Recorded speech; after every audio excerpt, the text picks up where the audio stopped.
Jadi backstory-nya di tahun 517 Masehi, zaman ini disebut zaman kegelapan. Di masa ini, manusia dan makhluk kegelapan perang terus, nggak pernah berhenti. Makhluk kegelapan dipimpin oleh cewek Finneshit bernama Vivienne Nimue, penyihir darah. Dia pengen nyebarin wabah mematikan dan ngancam bakal ngapus seluruh umat manusia. Manusia dipimpin oleh Raja Arthur dengan penyihirnya Merlin, dan mereka dipaksa buat menyerah ke Vivienne. Akhirnya ketemuanlah mereka bertiga. Singkatnya, Finneshit Nimue dikhianati sama orang terpercayanya sendiri dan membelot ke manusia. Jadi Nimue ngelepasin wabahnya, dan Arthur nebas si Nimue sampai dipotong-potong. Tubuhnya ditaruh ke peti-peti berbeda dan disebarin ke tempat-tempat jauh. Tapi Nimue masih hidup, dan sekarang dia cuma nunggu waktu buat ngebalas dendamnya. Kembali ke masa kini, Hellboy lagi di Meksiko, tepatnya kota Tijuana. Katanya dia pengen balikin temannya yang bernama Ruiz. Dia sampai ke tempat kayak boxing underground gitu. Di ring, orang-orang lagi neriakin nama Camazotz karena jagoannya kayaknya. Camazotz ini ngah kalau Hellboy ada di situ. Langsung diajak naik ring. Ternyata, Camazotz itu Ruiz, temen yang lagi dia cari. Oke, bertarunglah mereka. Jir, si Hellboy mulai kalah. Tiba-tiba si Ruiz berubah jadi monster. Hellboy langsung hantam sekali, tapi Ruiz malah makin marah. Dia berubah makin brutal, jadi monster kelelawar sampai punya sayap. Akhirnya dia dilempar sama Hellboy sampai badannya tembus. Dan mati. Hellboy langsung galau, mabuk-mabukan di bar. Terus diajak pulang. Wih, keren juga rumah si Hellboy. Sambil ngegurinda tanduknya, bapaknya datang buat bantuin. Hellboy curhat ke bapaknya soal temannya dan rasa bersalah yang dia rasain. Terus bapaknya cerita soal klub kultus bernama Osiris Club. Jadi klub ini tuh partner kerjasama organisasinya Hellboy. Tapi di tempat lain, ada makhluk-makhluk yang benci sama Hellboy dan pengen ngebunuh dia. Mereka lagi nyari tubuh Nimue buat ngebangkitin dia kembali. Hellboy balik ke Inggris, ketemu sama Osiris Club. Orang-orang petingginya ngumpul, ketemu Hellboy, dan minta tolong buat ngebunuh raksasa. Mereka nunjukin koleksi rengkorak raksasa yang udah pernah mereka bunuh, tapi sekarang mereka udah nggak sanggup lagi, jadi minta bantuan Hellboy. Tiba-tiba muncul pelamar bernama Elizabeth Hatton. Katanya dia pernah manggil arwah, dan arwah itu bilang bakal ada bencana besar datang. Dan katanya Hellboy lah bencananya. Terus flashback ke zaman Perang Dunia Kedua. Nazi bikin ritual buat saman makhluk, tapi ritualnya kacau. Tiba-tiba muncul sosok pahlawan yang ngebantai para Nazi dan masukin sebagian ke penjara. Ternyata makhluk yang kesaman waktu itu adalah Hellboy, dan sejak itu bapaknya ngerawat dia. Balik lagi ke masa kini, monster babi datang ke gereja buat ngambil bagian tubuh Nimue. Si babi ngebantai para biarawan, nemu pintu yang disegel, tapi dia nggak bisa pegang pintunya. Dia nyuruh pendetanya buat bukain. Pendetanya nolak, langsung dibunuh. Akhirnya si babi berhasil buka pintunya dan ngambil kepalanya Nimue. Paginya, mereka bersiap, pakai armor dan berangkat hunting raksasa. Pas di jembatan, tiba-tiba Hellboy ditusuk dari belakang. Ternyata orang-orang ini berkhianat dan emang dari awal pengen ngebunuh Hellboy. Untung dia lompat ke sungai, walaupun masih ketusuk. Tapi rencananya malah kebalik cuy. Tiba-tiba para raksasa malah datang semua. Di tempat lain, Nimue lagi nonton TV. Tubuhnya masih belum sempurna. Si monster babi bawain kakinya, dan Nimue pun janji bakal ngebantai seluruh manusia. Si Hellboy ternyata masih hidup. Dia ngeliat dua raksasa lagi prasmanan, makanin para pengkhianat tadi. Tiba-tiba satu raksasa muncul dari belakang, langsung nebas-nebas pakai senjatanya. Hellboy ngenain mata satu raksasa. Karena goblok, si raksasa malah mukul temannya sendiri. Satu mati, sisa dua. Hellboy nusuk lagi ke mata raksasa. Dia kesakitan, dan akhirnya ditusuk langsung di lehernya. Sisa satu raksasa. Hellboy ketendang jauh, tapi dia nemu pedangnya. Sekali swing doang langsung. Tangannya ketebas, dan akhirnya, gak bisa gua tampilin, terlalu gore. Tiba-tiba ada orang datang jemput dia. Hellboy kebangun di sebuah rumah, ketemu cewek bernama Alice. Alice bilang banyak orang pengen bunuh Hellboy, karena katanya Hellboy bakal jadi pemicu kehancuran dunia. Gak lama bapaknya datang, bawa tentara buat jemput dia pulang. Bapaknya ngasih tahu kalau bagian tubuh Nimue udah dicuri. Salah satu bagian tubuh Nimue ternyata ada di markas Osiris Club yang tadi. Hellboy dikasih senjata baru, dan akhirnya Hellboy sama Alice pergi bareng.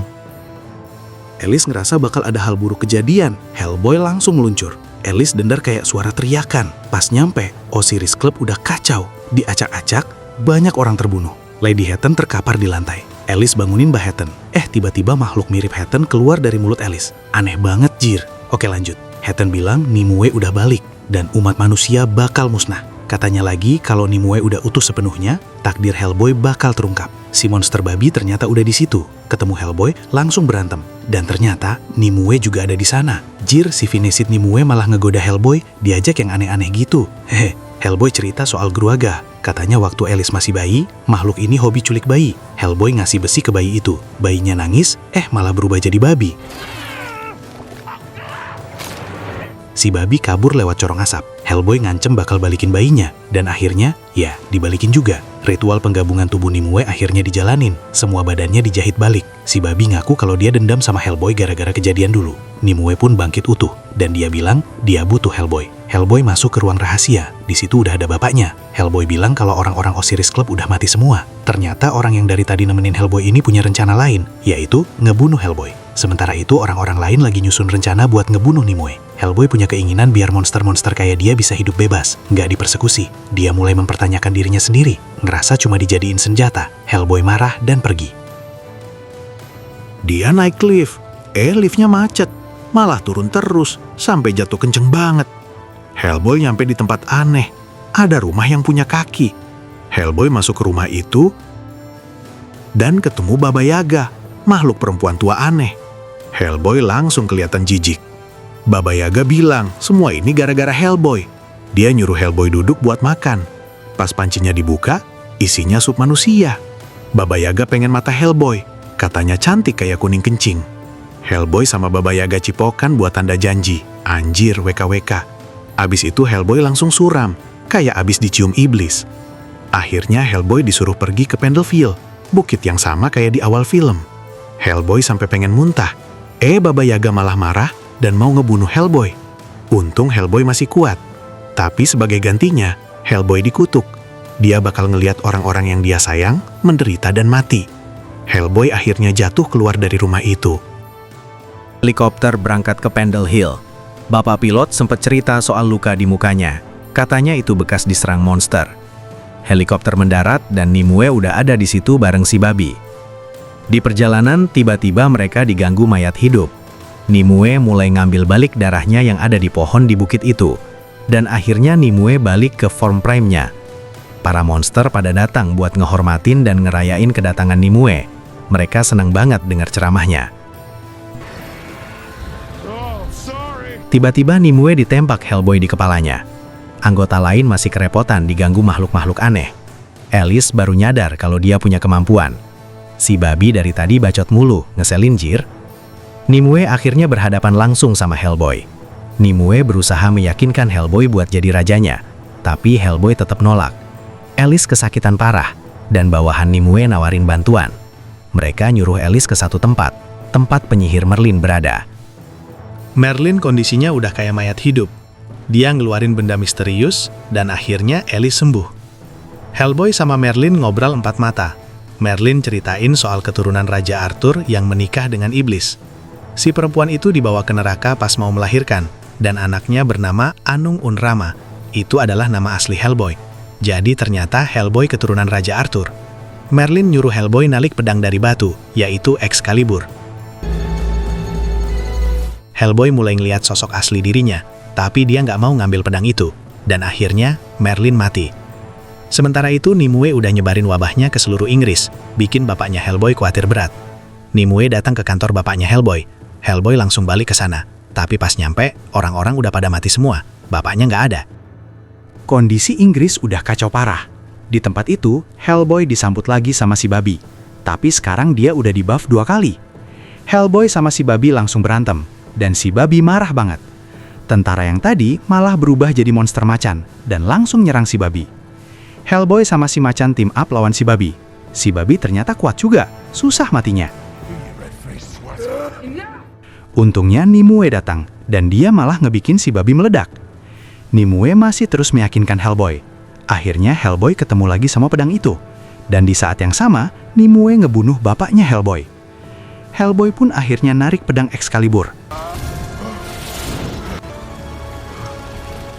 Seketika tubuh Hellboy ngebuff total, dan tanduknya balik utuh. Dunia mulai hancur total. Monster-monster keluar dari dunia bawah, langsung ngebantai manusia di mana-mana. Si manusia macan tadi punya senjata khusus buat Hellboy. Terus bapaknya tiba-tiba muncul lewat perantara Alice, buat ngeyakinin Hellboy kalau dia itu cuma alat buat Nimue, bukan raja, bukan penyelamat. Hellboy cuma berdiri bengong ala Sigma, diem tapi mikir. Dan, boom, Hellboy langsung nebas Nimue. Dia patahin tanduknya sendiri, nolak takdir gelapnya. Akhirnya kepala Nimue yang dibuang ke neraka, kelar urusan. Abis itu, ayah sama anak ngobrol hati ke hati, ngebahas semua kekacauan ini. Soal pilihan hidup, soal jadi monster tapi tetap milih jadi manusia.